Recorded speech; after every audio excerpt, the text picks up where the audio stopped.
Meeting is now live on Facebook. Hey, Facebook. We are so excited that everybody's tuning in to the Living Well and KHEA Radio podcast show today. It's a little different venue. We had a change of plans, some technical challenges, and we are just hurdling, man. We're just going to roll with the punches. We're live now on Zoom. We should be on your Facebook feed. We'll be on the YouTube podcast. Will be up later this afternoon.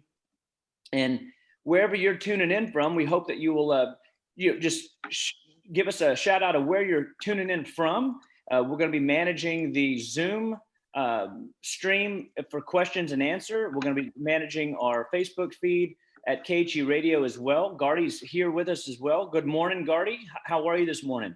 Dr. Chapa, I'm not going to lie. I am doing excellent this morning. It's going to be a good day today. I'm excited to start my morning with you. I actually had opportunity to chat for a bit and check out what you were eating for breakfast, which is probably what everybody across America is eating for breakfast. They're probably wondering what do you put in the. I want people to put in the chat box below. What do you think I might be eating for breakfast? And then we'll just play a game here in a little bit. But yes, I think that I should be on the on a box, if you will, and this should be demonstrated for what is a breakfast of champions. So yeah. Good morning, all. I'm just so excited. This is a little different. Normally, Gardy's opening us up, and he says, "How are you, Dr. Chapa?" And I say, "Well, I'm fine as frog hair. Have you ever seen hair on a frog?" And people go, "What did he just say?" And the reality is it's because it's so fine. That's about how good I'm doing. So fine. And I hope that you guys are doing so fine as well today. God bless everybody. And today is the end of June. We're excited about this whole month's topic has been eat this, not that. We're going to be talking about food as medicine. Living Well Clinical Nutrition Center believes that all life starts and stops at the cellular level, and nutrition is the fundamental backbone that allows your body to move forward and to get traction and move in a direction that is healthy, positive, and longevity wise, the direction that we need to be moving. But food could also be your demise. So if you put the wrong food in, I call it make-believe food. If you eat make-believe food, the best you'll ever get, Gardy, is what? Make-believe health. Make-believe health. And I assure you, nobody wants make-believe health, because if they say an ounce of prevention is worth a pound of cure, when it comes to your health, you either pay now or you pay later. It's cheaper to take care of your problems when they're little bitty roots, as opposed to waiting until problems really manifest into a real diagnosis or a real disease process. That's very challenging. I was talking with a friend this morning, and he's got a neighbor that was diagnosed with pancreatic cancer. And the crazy thing about pancreatic cancer is it's one of those diseases that it doesn't manifest until it's at a severity point. And so very few people recover from pancreatic cancer, unfortunately. But the goal is not to recover from pancreatic cancer. The goal is to never get a cancer, all right? And so true prevention is to allow disease processes to hit your body 2 weeks after you've left the earth suit. And that's what we want. We don't want disease to hit you while you're in it. We want disease to take over, the creepy crawly things to take over after you've left it. And that's my prayer for you, that you would see that food is your medicine and that you are in control of your health more than you realize. And many people just don't realize that it is their life, their health, their choice. And it's because of bad marketing. It's because of bad coaching and teaching, and people haven't been giving insight to the truth of food. Most medical practitioner schools don't even offer more than 10 hours of nutritional training. So of course they're not equipped to take people through a diet recommendation program. They're not, equipped to lead them through the food journey that we at Living Well Clinical Nutrition Center lead people down. We are going to talk about here in just a little bit the 4 deadly food additives, as well as the top 4, maybe even top 10 most common food intolerances. I don't know if I should call them allergies, but definitely intolerances, because these are foods that don't necessarily cause anaphylactic shock, like an allergy by medical definition phraseology. So we have to start redefining terms and helping people realize that intolerance just means that your body can only tolerate it to some degree. But if you keep putting that substance into your body, it pushes you over a threshold and will cause inflammation to lead to the inflammation will lead to a symptom pattern. Those symptom patterns will be left undiagnosed, and then it will lead to a disease process. That disease process then gets a name, and then people start getting a diagnosis, and that diagnosis then is medicated, and then people find themselves on a multitude of diagnoses: high blood pressure, high cholesterol, they have high inflammatory markers, they have high kidney markers, or they start having stone buildup in their gallbladder. Had a patient this weekend.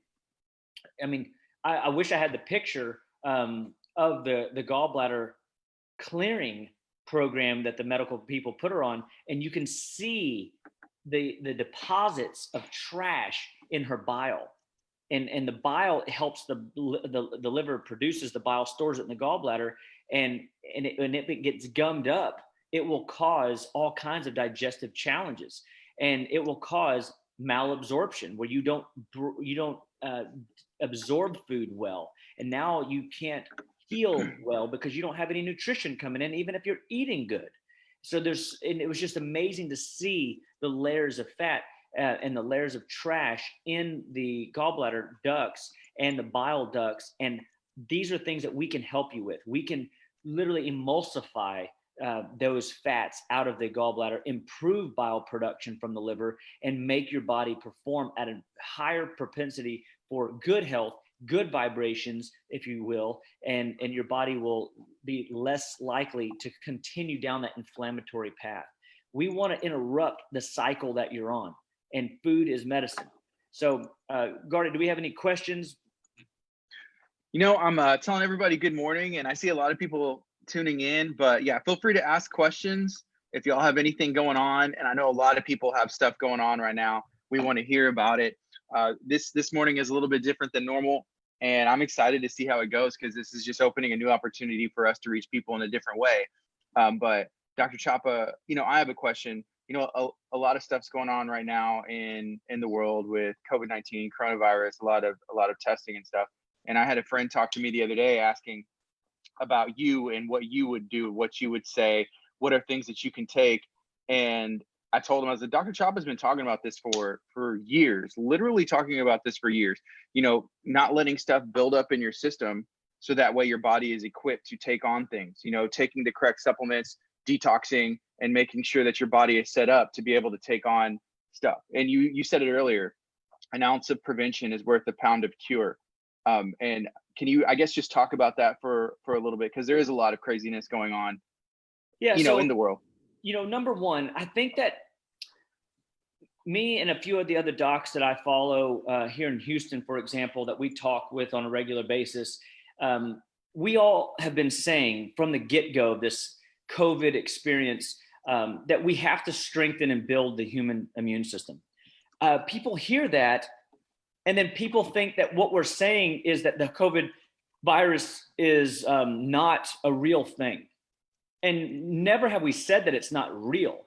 We just said that the body is designed to heal from all disorders, that we aren't living in the 1920s where we were an open-aired sewer system, that we were relatively unsanitary. There was a lot more stressors going on with the war and everything else, and the guys coming back from war. And so there were many other pre-factors that were causing weaknesses in the immune system already. What we deal with today is stress, and I hate the blaming things on stress, but if an ounce of prevention is worth a pound of cure, one of the number one silent killers that people underestimate or just frankly don't know how to deal with is stress. And stress comes mentally, emotionally, physically, and biochemically, and ultimately spiritually. And so when you're burdened at this level, what happens is your body doesn't care if you win the lottery, or if you and have to deal with all the crazy that brings into a person's world, or if you have tragedy and all the crazy that brings into the world. You still get a spike in adrenaline or a spike in cortisol, or a spike in blood sugar dysregulation, because typically during tragedy or high levels of stress, we eat the wrong foods. And one of the things that I've been telling people from the get-go with this COVID experience is this is not a feminist time. We're acting like it with respect to run on toilet paper and a run on this. But guys, we need to be thinking clearly about what it is that you're putting in your body. Like if you eat carbohydrates, refined sugars, additives, drink too much alcohol, processed food, these are all the make-believe foods that slow down digestion. They inflame the digestive lining, and they cause immunological decline. They cause the immune system to be sabotaged in its dealing with its environment. And so stress then compounds the bad eating, and digestion is now made worse. And now you can't even extrapolate nutrients that are good that you're eating, because your body is under distress. Because think about it. When you're running from a metaphoric grizzly bear, emotionally, spiritually, physically, mentally, biochemically, your body is in no place, no desire to sit down and procreate or eat food. You don't want a picnic when you're running for your life. You want your blood in your muscles so that you can run or you can fight. That's the adrenal response. And so when that adrenal response, the way it was originally designed is we would go out once a month, we would fight the grizzly bear, and he would either kill us or we would kill him. So we'd have a momentary, 3 to 4 minutes, maybe 6 minutes of fighting. We would win the battle, and our adrenaline would calm down for the next 29 and a half days until we had to go out and do it again. Does that make sense? Mm-hmm.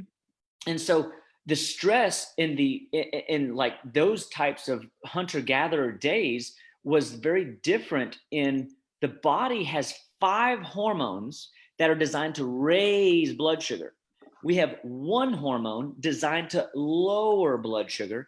And somehow or another, we live in a culture where biochemically our stress response is such that blood sugar wise, we have too much sugar. Well, what happened? Why aren't those 5 hormones reversing and lowering the sugars? Why did we get 5 hormones to raise it and 1 to lower it? Shouldn't we have gotten 5 to lower it and 1 to raise it? Well, no, God didn't mess up.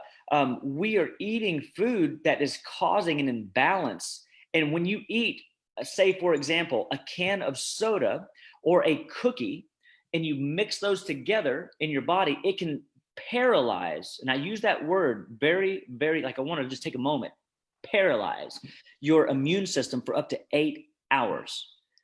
8 hours.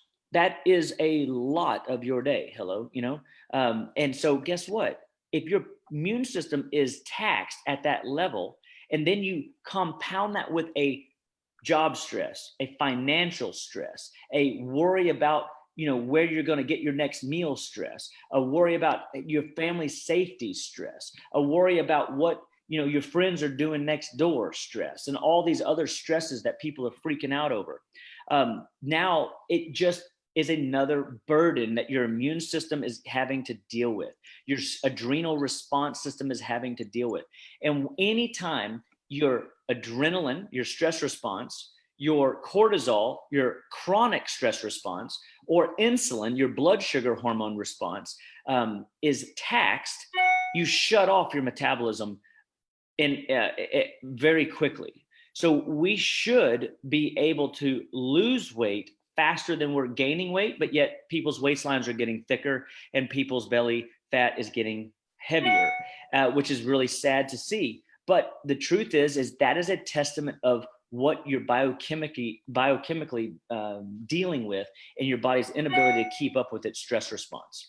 And so what we're trying to help people see is you are in control of your health. You're in control of your stress response, not in the fact that you can't always deal with what is thrown at you, but you can sure as heck handle by feeding your body's natural stress pathways to downregulate how your body overreacts to stress and now responds to stress. So we always have to have a stress talk when we're dealing with immune responses. And so we want people to recognize that by taking the right care of your body biochemically, how you feed your system, taking care of the systems in the body via supplemental herb, detoxification, nutrient density, making sure that the adrenal glands, for example, the blood flow, for example, is really rich in your body during a stressful time. Because thank God we don't live in a famine society where we don't have access to, wondering if we're going to get a meal today. The grocery stores are still getting food now. I guess at any given point, this could change, but we'll cross that bridge when we get there. Up until today, we have not had that problem, but people are still living on chips, sodas, sugary drinks, processed food, cookies, candies, cakes, ice cream, and we've talked about this several times. The average American's consuming 150 to 300 pounds of sugar per person per year. And that is a biochemical stress problem that is causing people to crash and burn. And so when we say an ounce of prevention is worth a pound of cure, we mean that if you start looking at what are you eating for breakfast, inventory what you eat for lunch, what are you putting in as snacks, what are you putting in at dinner time, and you start recognizing that is this nutrient dense or is this famine foods? Crutches from a dietary perspective are bread, rice, cereal, your grains. Okay. And whenever we're looking at rich, staples, we're looking at, vegetables. We're looking at proteins. We're looking at good fibrous foods. Avocado, for example, it's got good fiber, good fat, good eggs, the incredible edible egg, protein, carbs, amino acids. There's so much good things found in the incredible edible egg. And we just continually see people leaning away from real food over to the fake food. And it really scarily comes down to something such a simple task, but yet we seemingly can't figure out how to get it implemented. So right now, I asked the question, Molly actually asked it too on the Facebook stream. If you're watching, we want you to guess, what do you think Dr. Chapa had for breakfast? We kind of asked that question at the beginning of the show. Me and Dr. Chapa started the stream. I guess we can. I want to see some guesses. There's someone, they said some veggies. Tammy said, I think he had veggies for breakfast. That's a pretty good guess. Tammy probably knows what I had. I sent her some version one time of what I eat for breakfast. Yeah, go ahead and tell everybody. Show them what you have. But you got to also understand. So what I ate for breakfast was, so I had a patient last week bring me Asian spinach, I think is what it was called, and I had never seen it before. It grows on a vine in her backyard, and it's deep green, okay, and it's got red veins through it. And I'm thinking, she brings me a gallon bag of it and a little stem that I can grow my own, right? And so I yesterday morning and this morning I decided that was going to be my veggie for the morning, and so I had a handful of that. Asian spinach, and it literally, it's gonna take me some getting used to. It's pretty bitter and it's pretty green, and I'm used to spinach, I'm used to kale, but this was like, it was definitely a different texture and a different level of bitter in my mouth, but I feel really good. And I just wonder, why don't we reach to those deep greens that have red veins running through them? That's rich. And I'm just thinking, wow, like how lucky am I? I'm eating off the land. Then I had some egg whites this morning. And then I had a half a piece of Ezekiel muffin. That was at like 6. So it's 9:22. And most people haven't even had breakfast yet. And I'm on to my second, meal. And what Gardy saw me eating earlier, do we have any guesses at all? Yeah, we have some. What is it? We got Wheaties. Someone said salad. We got this is the breakfast of champions, but it's not Wheaties. We got eggs, oatmeal, asparagus. There's a lot of guesses. Yeah. So technically, my breakfast at 6 a.m. this morning was egg whites, that deep Asian spinach with a little shot of apple cider vinegar, and a half an Ezekiel English muffin. And then right now I'm eating Brussels sprouts and some shrimp. And so here is my Brussels sprouts. I'm almost finished. We saved some for you. I didn't even know there was shrimp. There's Oh yeah. shrimp in there. Well, you didn't see that. You just saw the furry lettuce, But this is Brussels sprouts, and as many of you guys know, Brussels sprouts is one of my favorite foods because it's so metabolically active. Now you've given me permission to eat while we're on live, and which I'm really excited about because I love eating. But Brussels sprouts are so good for your liver. They're so good to metabolically enhance liver function throughout the body. And what happens when it comes into the liver, it helps support this process called, it's a big word, don't panic, cytochrome P450 enzyme system. It is a conversion process of fat soluble compounds and chemicals into water soluble processes that I can pee out the excrement, I can sweat it out, breathe it out, poop it out, get rid of the waste, right? And so somebody said to me this weekend, well, I thought the liver was like an oil filter and it accumulates waste. Why would you want to eat that? And I'm like, oh, misconception. No problem. Let's re-educate. And so the liver is not a filter. Okay, it's not a filter. It is a chemical factory. It's also the quarterback, right? So it's looking for who is it going to throw the excrement to. Do I throw it to the bowels? My number one choice. That's the wide receiver that I always go to. I can always count on. The bowels should be your 6-lane highway to get rid of trash and waste that your body can't deal with. But if it can't, it's going to backflow into the liver. The liver is going to have to quarterback that through the lymphatic system to the secondary exit channels. Those secondary exit channels are high lymph. That's the collarbones and up. That's your lymphatic system. That's going to be your ears, your eyes, your nose, your throat. So if you're stuffy this morning, if you got lots of pressure or puffiness under your eyes, or you feel sinus trash or sinus pressure behind your eyes, or you feel a little clog in your underneath your jawbone and in behind your ears, that's an indication that your high lymph system is being taxed. Your liver is throwing the trash through the sinus processes and or your high lymph system. If it goes out your lungs and you have wheezing, air hunger, excessive yawning, your difficulty breathing, asthma, these are types of indicator lights that your liver is tossing the trash to your lungs. And then if it goes out your skin, you're going to show up in a rash. You're going to show up with itchy skin. You're going to show up with acne breakouts, things of that nature, coming off the skin. That's your body, your liver throwing the trash out the skin. This is not a good exit strategy, these secondary pathways. So your body's going to find a secondary way to get rid of it, or it'll throw it to the kidneys. People that have struggle in this department develop kidney stones, high blood pressure, ankle swelling, energy fatigue drops. They start seeing a shift in the way they feel like their ears getting red. They start noticing ringing in the ears. These are all indicators that the kidneys are malfunctioning and not handling the workload. And so when the liver is the quarterback, we want to feed it food. Cruciferous vegetables are one of its favorite things. So that's your broccoli, your Brussels sprouts, your cauliflower, and getting those nutrients rich in your diet every day.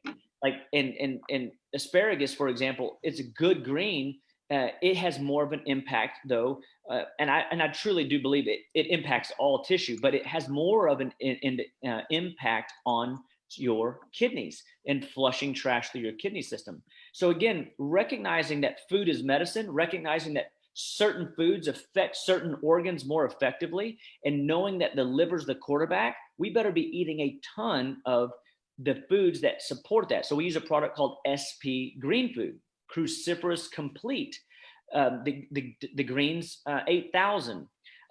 These are products that help support SP Cleanse, that liver quarterbacking capability in that chemical factory cytochrome P450 enzyme system to regulate what the body is being exposed to environmentally and biochemically in the body, and also how it handles stress. So a lot of people don't realize it, but the liver is such a key integrator of all good health that we want people to take care of it on the regular. So Brussels sprouts are just one of my favorite foods to manage the health of my chemical factory, not my filter.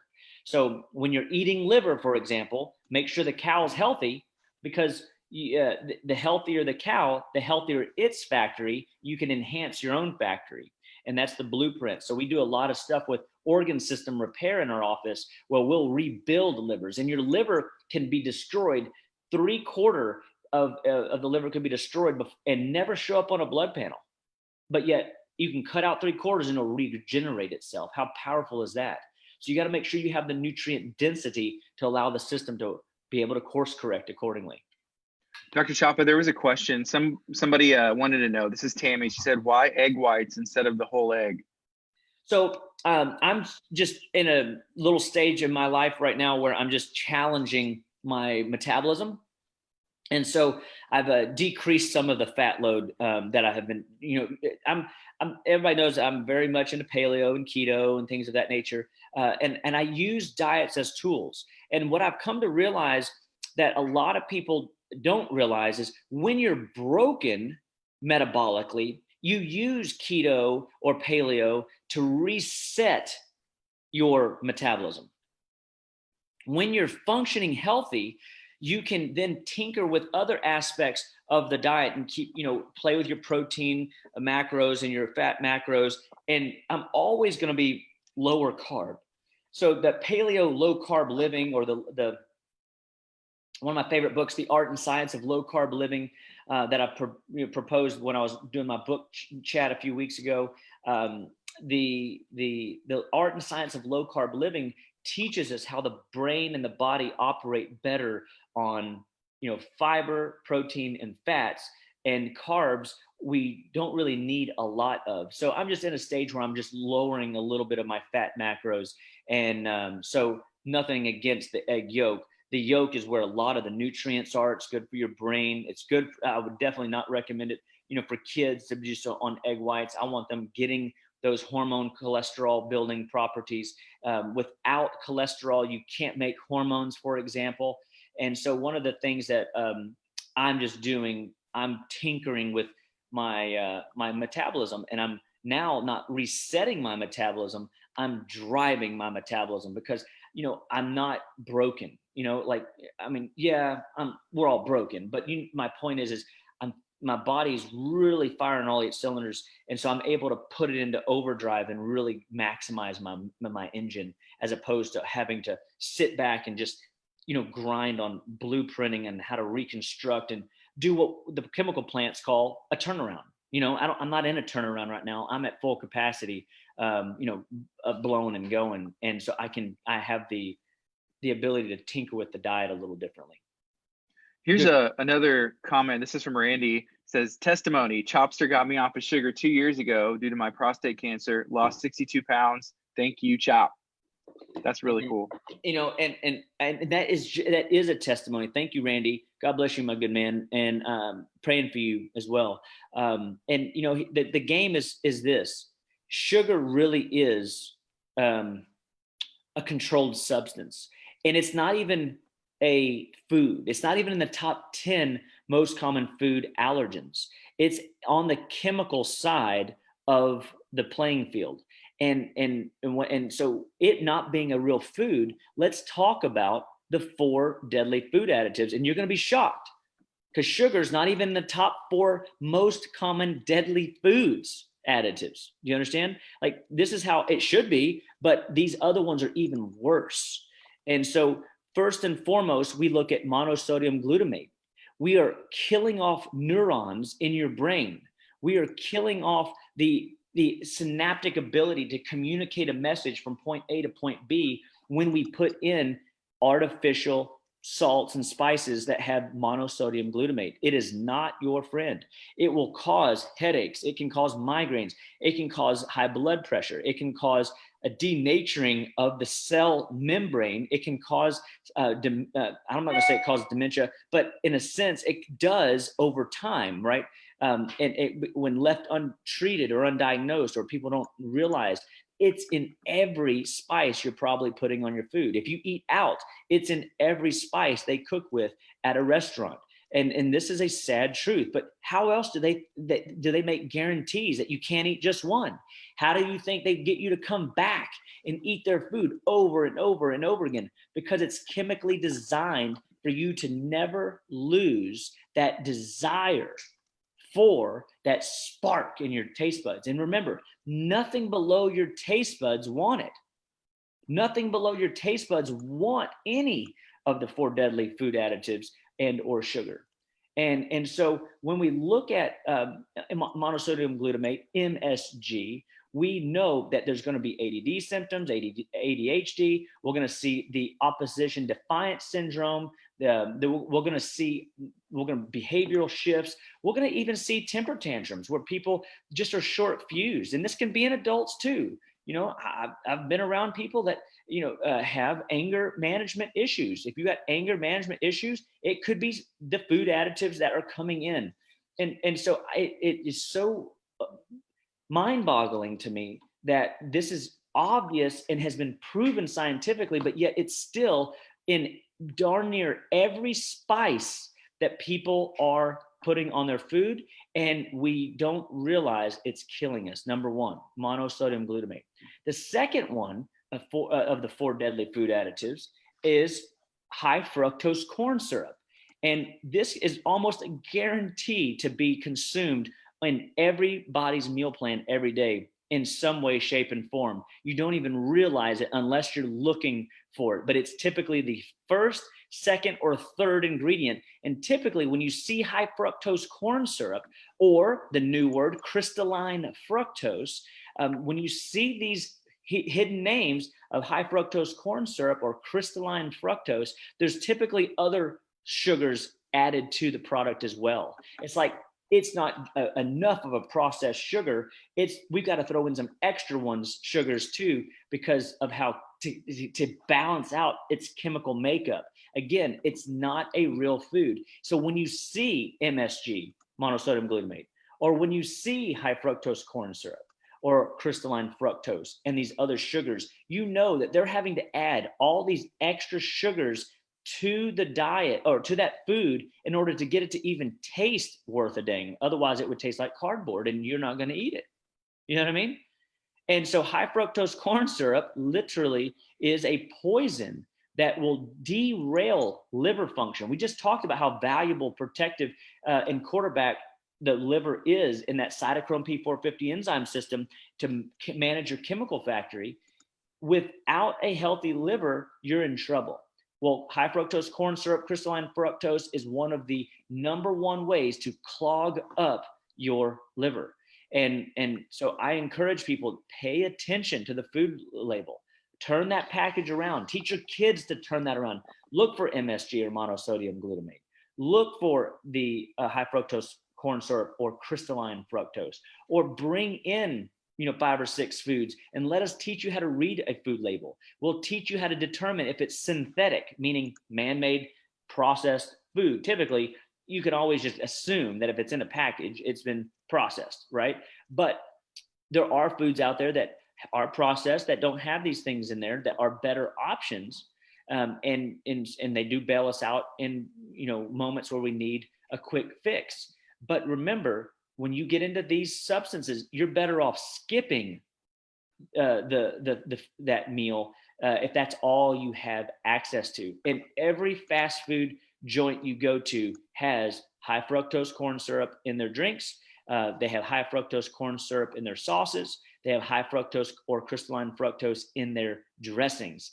And typically, you will find that MSG is going to be in the spices they use on the stuff that you're eating, as well as in the sauces, as well as the dressings as well.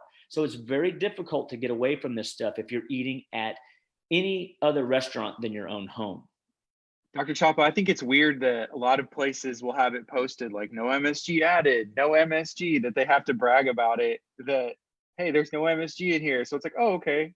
There's a movement, right? I mean, people are Yeah. coming to realize that there are things they should be avoiding. And there's enough people that have migraines and headaches, and they have instantaneous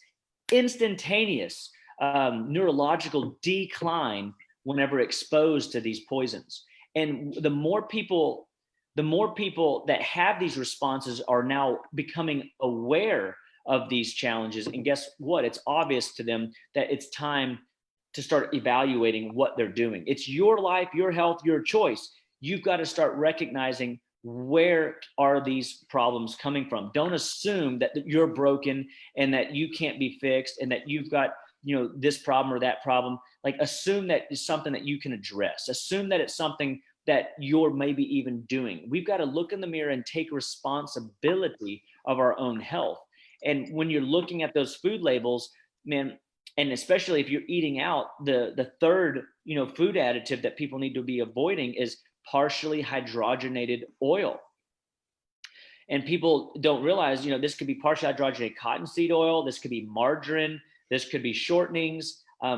Partially hydrogenated oil is another one of these substances that gets on the cell membrane and derails the inflammatory burden that your cells carry day in and day out. So if you've got cells that are inflamed, they don't fire effectively. They don't communicate to their neighboring cell very well. So when the brain says, hey, eyeballs, I need you to turn to the left and focus, they can't. They short circuit. And then the kid now takes him 10 minutes to kind of reorient his daydreaming back to his studies. Or if he's doing math, every time he looks down, heaven forbid, he reads a book and his eyes have to go back and forth. Cranial nerve 3, 4, and 6 are broken, and we've got to repair that. That's an MSG, cellular inflammation from the bad oils, partially hydrogenated oil in the diet, and we can start regulating that by turning that around. And so partially hydrogenated oils will clog up your liver for 3 to 6 months, depending on how much you consume on a regular basis. And this typically will say partially hydrogenated, some kind of oil, cottonseed oil, hydrogenated oil. I mean, but if it is, if you're buying fake butters, these butters that aren't real, you're missing out on vitamin F. Vitamin F is a vitamin found in butter, and vitamin F allows your body to get vitamins, minerals to their cellular destination in a very healthy and effective way. And vitamin F, without it, you don't have your taxi service to carry the vitamins, minerals forward. And it is typically found in butter. And so we want to make sure that people, recognize that butter is healthy. Make sure that you buy healthy butter, organic butter, because the fats is one of the areas where the body stores chemicals. Hello. And and stores toxins, and we don't want those toxins to be in the cells, because then that creates more inflammation, and that inflammation causes more communication problems. When the brain says jump, we can't, or we misfire and we stumble and fall in some way, whether physically, biochemically. So we've got three. We've got MSG, monosodium glutamate. We've got high fructose corn syrup or crystalline fructose, and partially hydrogenated oil. These bad oils are a really big problem. So if you're getting into soybean oil, that's another one of these catastrophic oils that is causing a lot of metabolic dysregulation. And so just pay attention to those food labels, and let us teach you how to read a label to see if you're eating real food or make-believe food. And we talked about earlier, make-believe food leads to what, Gardy? It leads to make-believe health. I do want to say I've never heard of vitamin F. And not many people have. And that's one, and it's in the 1940s, mid 40s, that was kind of swept under the rug, because that was about the time margarine was making it was actually called oleo back then. And it was a type of fake fat, but we had to sweep the information of vitamin F under the rug so that we forget about it, and people don't realize they're missing it now in the 2020 era. Nobody knows about it, but it's so vitally important to your well-being day in and day out. And that's why most of the time when people come into my office, even if they're taking fish oils from other, bulk box brand companies, what I find is that's an ethyl ester metabolic chemical that doesn't have the same non-inflammatory path process. It actually drives inflammation. It doesn't support de-inflammation. And vitamin F is a key ingredient in taxi servicing your nutrients to your destination. And butter is a great place to get it, man. It's just an absolute great place to get it. And you don't have to eat gobs and gobs of it if you're afraid of it, but a little bit will help you get that nutrient in your system for sure. Okay, so here's another question, and this is actually two different questions. What kind of butter do you recommend? And then what kind of oils do you recommend? Okay, so Kerrygold butter is still my number one favorite, but I'll buy organic Central Market brand butter, or I see there's one it's like Deer O Lakes or something like that. And it's, I personally I buy the more expensive butter. I look at it and, contemplate it and just read the box and see what they're doing to it. And I found that a lot of times they even taste better, and then I found that over, at Costco, for example, you can bulk buy Kerrygold butter, and it actually winds up to be even less expensive. And it's a very good quality butter that, does taste different than your standard butter. And so one of the things that, and that was the first, and then what oils do I recommend is avocado oil. So I'll use avocado oil, butter, olive oil, and coconut oil are the typical oils that I use in any type of cooking spray or cooking to lubricate a pan or to drizzle over a salad, if you will. And I use the coconut oil and the avocado oil typically in my cooking because they can handle higher temperature. And then on my I use olive oil typically for like salads and that are more like at that lukewarm temperature, that because olive oil is more fragile. And so these are very non-inflammatory fats that are very good for our bodies that we need to be consuming more of. Now, the last additive that we want to look at is artificial sugars. Man, I could talk an hour on these alone.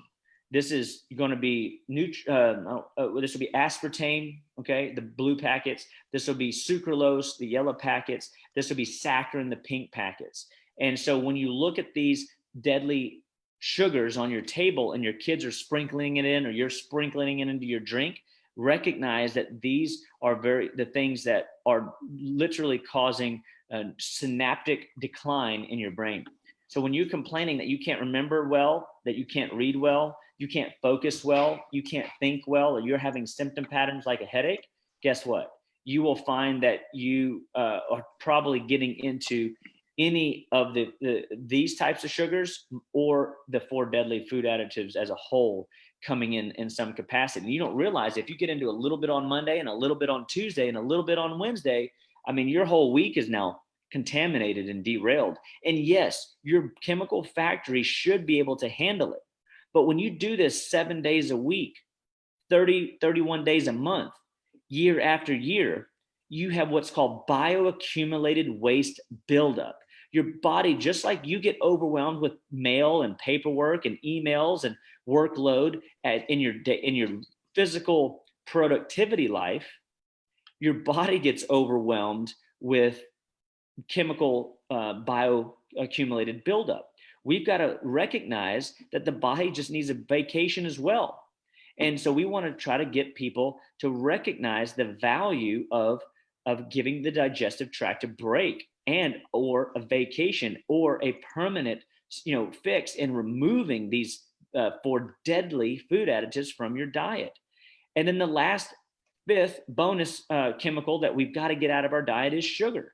And I don't know if we have access to it right this second, but we could possibly post in our little chat log or on Facebook, our sugar quiz.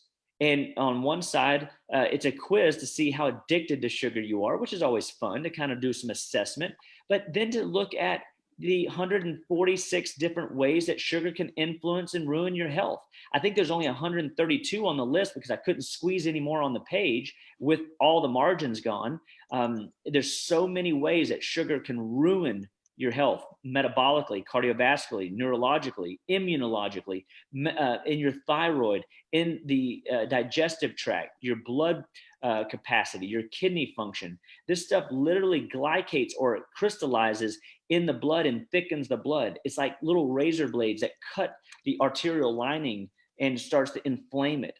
And that inflammation is continuous, and that will cause massive rapid decline, and again is and should be labeled a controlled substance. And if it was a new product that we discovered today, it would be a controlled substance that we would want to avoid like the plague. And so, these deadly food additives have to be addressed. They have to be evaluated, and we've got to help people recognize where they're coming from. So read the label. Don't just look at the supplement facts. Don't look at the nutrition facts. Look at the ingredients, because sometimes it will fit the standard American, supplemental fact FDA guideline, and we all think that that's right and accurate, which oftentimes is not. But marketing is to hide the truth in the ingredients, and then you buy it thinking it looks relatively okay, and you can't quite tell the difference, just like you didn't know what vitamin F was. None of us know what we don't know. There's always things to learn and grow from. But man, one thing you've got to start taking responsibility for is knowing your food. And so we want to help your body see real food is real food, and make sure that you've got the tools and resources in order to make good choices day in and day out. So there was a question. This is from who asked? Oh, this is from Randy as well. What do you think about stevia? Because we're talking about artificial sugars. And then this is another question from Bernice. She wants to know about good snacks for kids trying to avoid sugars. Okay, so at our Eat This Not That lecture, we proposed some of the gluten-free, healthier brands of dairy-free, products from, like, for example, Vans was one, or Glutino. But the reality is it's still organic cane sugar. I had a girl come in yesterday. So we run this blood panel that shows 100 and I think 22 or 32 different food allergies that people are having a response to. And it was really sad because, the child has neurological tics, and anytime she gets into sugar of any kind, she has tics. And we also, found that she's got severe allergies to cow milk and casein. She's got severe allergies to gluten. She's got, pretty bad allergies. They kind of rate them to like several other foods. I mean, and it was just, it's just one of these things. Like if you're allergic to wheat, dairy, and sugar, and you get into one meal that's got all three of those, that's like an atomic bomb for a person like that. Well, how do you get an 8-year-old or a 10-year-old to not eat sugar? You literally have to just educate them and train them. Look, sweetheart, I know you want this. I know your taste buds love this, but guess what? It's killing your brain. It's hurting you more than it's serving you. And I want you to understand that it's your life, your health, your choice. My daughter, we figured out with her, and red meat don't mix. It's like oil and water. And when she would get into it, she'd get a migraine. And well, she's A blood, and I found that A-blooded people don't digest red meat well. Does that mean that she's never gonna have an iron problem? No, we're just gonna have to find other ways to get the iron. We're gonna have to make sure that her stomach acids are rich so that she can break down the foods that have iron, like spinach or supplemental iron, in order to cleave off the iron into something that she can use to make sure that she doesn't have iron problems. And so there's other ways that we can get her what she needs. So when you look at a packaged food for a kid, look at the ingredients, and you have to pick the lesser of evils, because typically you're going to send them off to school, you're going to send them to church, or you're going to send them somewhere, and they're going to have access to these food sources, and we've got to give them resources that they can eat. They have gluten-free, clean Fig Newtons that are more they're not the enriched flours that we see on the label. When you see enriched flour or refined wheat flour on a label, you're guaranteed that is a processed synthetic product, and really you shouldn't buy it, you know. And I think the more educated you guys are, you guys will help change the company's ingredient labels. Or heaven forbid, what they've done is they just change the names, and that's what we got to be mindful of and catch them in their act, because that is wrong. That's not how we should be. We should be wanting to give a healthier alternative to not burn out the brains of our kids in an early stage of development. So when we look at food ingredients, look to foods that, man, get them eat an apple. You know, if they need sugar, like an apple and some peanut butter, an apple and some almond butter.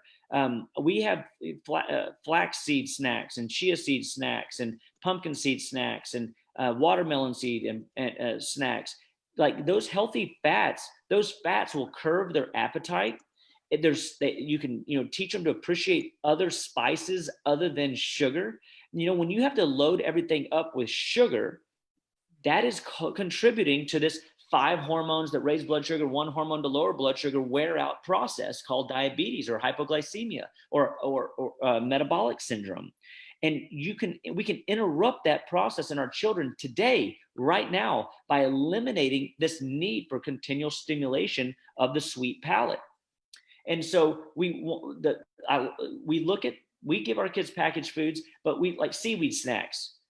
My kids love seaweed snacks, and they can eat it by the grove, and there's a ton of exotic minerals in there. There's no sugar in it, and you just got to train these taste buds to appreciate it, and it takes time, guys. I mean, 17 exposures to little Johnny's palate before he'll appreciate real food, I hate to say. So, man, I mean, some of these foods might take you 17 years, 1 bite a year, you know what I mean? But if you can get them educated, if you can teach them and train them, well, first, who you got to work on first? Yourself. You got to make sure that you're willing to eat the non-processed junk food. You got to make sure that you're willing to say no to the sugars and the alcohols and the additives and the processed food, in order to make sure that you're setting a good example, because they're going to always do what you do, never what you want them to do, I hate to say. And then a lot of times, even what they see you doing right now, they might still rebel, but they'll watch, and there will come a time when their stem cells begin to decline a little bit, their metabolism begins to slow a little bit, they start having unwanted, unnecessary hormonal symptoms or brain fog studies issues. They will start waking up to, you know, I wonder if mom and dad have been right. I don't really want to give them credit for it, because, you know, they can't ever be right, but, you know, maybe I should try that in the shadows, and you'll start to see a small shift. I see it every day. You guys might not see it, because I work with so many people that go through these processes that they can't quite get they don't see, they just living in the moment, see their kids killing themselves with junk food, and they know better, but they can't seem to get that message. And a lot of times it's because for the last 17, 18 years, they've been able to eat all that stuff, and mom and dad are eating all that stuff. And we have to teach people balance and moderation, and how to cheat effectively. Is stevia okay? Stevia is okay. It's a 2,000-year-old Peruvian herb, and it doesn't spike the blood sugar like high fructose corn syrup, or even organic or regular cane sugar, and definitely not like white refined sugar. And so stevia can definitely be of value. I see also date paste and date syrups. You know, date as a sweetener is okay, but just remember, you know, when you look at these products, that's a fruit sugar-based sweetener, and fruit-based sweeteners can oftentimes be high in what we call a fructose burden. And if you overindulge, so you're just kind of replacing one evil for another, the fructose has a more negative bend on affecting the liver and clogging it up and making it malfunction. And so we've got to be mindful that, again, if we're reaching to sugar as our solution, and we're looking for an alternative sugar that still tastes sweet, we've got to remember we're missing out the bitter, the salty, the sour, and the savory palate. And we've got to stop exercising the one and being dominant in one. We've got to get everybody up and running. So I always, when kids give me the, the bitter Brussels sprout face, I ask them, what is it that you didn't like? I know it's funny, right? You want to see it again? I got it down. Because if they came over to my house, they would see that my daughter's figured out how to make Brussels sprouts taste good. Onions, bacon, little avocado oil, some her favorite MSG, partially hydrogenated, free spices, and all of a sudden we got neighbors that say, "Hey, can Kinley make the Brussels?" And she calls them sparkly veggies, and they're one of her favorite dishes, and people love it. And so there's ways to enroll. And one of my friends, he's a chef, and he says that the best way to get kids to eat real food is to get them involved in the cooking process, get their hands in there. And many parents are not patient enough to let their kids try to screw up, mess up, and mess up the kitchen. And I can't tell you how many broken jars that we've had to go through. I remember, skillets that hit the ground with food in it, and we just scoop it back up and keep going, man. A little cat hair won't hurt you, I guess. But the reality is you've got to allow your body to be exposed to the elements, and you've got to be willing to try new things in the kitchen in order to find out what you like and what you don't like. And you'll find that you have patterns. The average American is eating the same 11 foods over and over and over again. And if we can get them eating healthier versions of food instead of the inflammatory, sugary based foods, what winds up happening is they will start to enjoy good quality nutrition. And then they won't look at it like a diet anymore. They'll look at it like real food, real fuel, real nutrition. And that's what we want people to gravitate to. And so we look forward to teaching people how to live well, be well, and stay well, one bite at a time. Gardy, you look like you're smiling. What were you looking at? I was looking at your daughter. She was going back. She's a star. She absolutely is. And I've had her Brussels sprouts. They're delicious. I've watched her YouTube channel. It's great. Yeah, sparkling friends, in the house. So she definitely loves, being a part of the world that I play in. And so I'm just excited, for people to be a part of, what we're doing at Living Well Clinical Nutrition Center. We truly believe in helping serve our community and giving people alternatives to drugs and surgery. And it is your life, your health, your choice. And you can turn around any condition. You just got to be willing to do what it takes and do it long enough. And sometimes, I hate to say, sometimes it's permanent, and people sometimes say to me, how long do I have to do this? Do what? Like eat well? I mean, it's a weird question to me, but I've also recognized I've been doing this since I've been 15 years old, almost 25 years. I've been trying to figure out what my body likes, what it doesn't like. And every decade, your body changes. So you have to roll with your metabolic shifts as time goes. And so I think that it's when you have a coach in your life that's unemotional to your condition, your situation, they can help lead you forward in a way and press you and push you beyond your own limited belief systems to live better, be better, and stay better, one bite at a time. Dr. Chapa, thank you. Is there anything else you'd like to share? This has been a lot of fun today. It's interesting. Yeah, well, I hope that people have enjoyed the show. Randy had one question. I wanted to see if I could get to it real quick. We got a second more. Yeah. And he says, can we do a detox to flush the bladder and still eat the correct foods? And like we were talking about earlier, yes, any system in the body can be detoxed and flushed and still eat the correct foods. The correct foods will detox your system. The correct foods will improve the function of your systems as a whole. And so we want to make sure that when we feed things like asparagus, or we get in with some of the wheatgrass work that we do, or the alfalfa sprouts that we do, we can literally push trash through the kidneys and get rid of that excess sediment. Will we go high dose carbamide for a little short season and really roto-root the kidney system? We can channel trash through there more effectively. But simply just drink a liter of water per 50 pounds of body weight. And if you're exercising, add an extra 32. If you're sick, add an extra 32. And when you add, when you get to that point and you're getting your daily recommended, and that might be a gallon to a gallon and a half of water. I never thought that I could, consume 200 ounces of water in a day and do it effortlessly. And until I, just started pressing myself, how much water can I take in? And I'm not overdoing it, but I'm recognizing that 70% of the body should be water whenever we're young. But as we get older and more diseased, our body dehydrates, the cells deplete like pruny grapes, and that causes cellular decline. The healthier the cell membrane via food choices, essential fatty acids, vitamins, and minerals that we have nutriently coming into the body is one of the best ways to get you there. And guess what? When you're supplementing, don't just accept any big box brand store supplement programs. 97.5% of the supplements out there are not safe. They're not effective.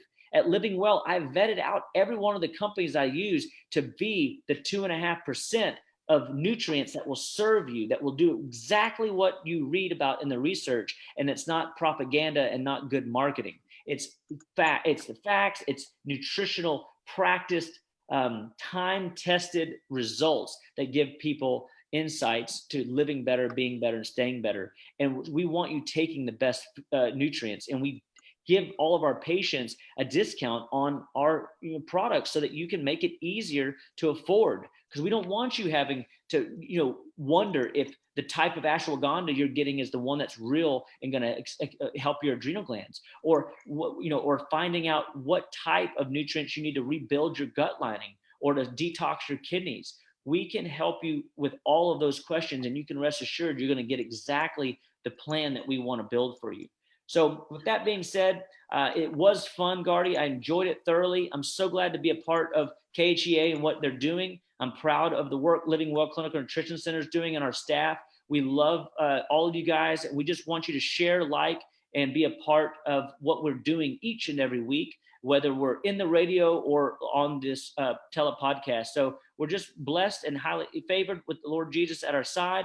And Lord, I pray that every one of you guys begin to pray more, that you begin to recognize more how important it is that you look to the heavens and know where your help comes from, because we have to wake up. We have to recognize that not only is it our responsibility to take care of ourselves, we're in a sense putting on our spiritual oxygen mask on first, learning how to eat the Word of God as meat and not just